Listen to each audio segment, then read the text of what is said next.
Portion sa rubberized track oval sa Cebu City Sports Center nangagusbat na og delikado matud pa sa mga mugamit. Sa iranta ang detalye sa report ni Alan Domingo. Humana pa ubos sa rehabilitation ang rubberized track oval sa Cebu City Sports Center nga gigastuhan og milyon ka pesos. Nangagusbat na usab ang portion sa balo ka mga lanes nini. Gibakita ni Brando Velasquez ang daot nga portion sa rubberized track nga adunay nagbugdo nga gahi nga delikado nga makapandol sa mga mugamit ilabi na kadtong kusog mudagan.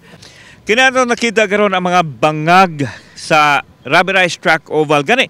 Kung ato makita karon sa atong kamera, inani pwede na lang katon ang kaning rubber nga nakapilit diri sa oval. 8 ka lane ang apektado niini. Sa tibok oval na ay makita nimong mga bangag-bangag kay suri-suri man tadi agi makita nga naa na gyud na bangag. Gihulagway ni Velasquez nga low quality ang rubber ug ang ubang materials nga gigamit nga nakaingon nga dali ra kaayong nagusbat ang track oval.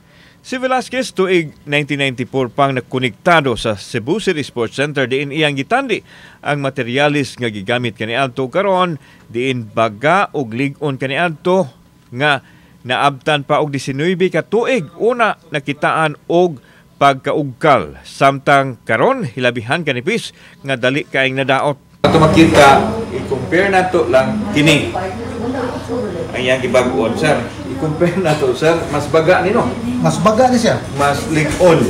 Imong tan-awon, imong hikapon, mas lig-on. Tanawa. Murag wala.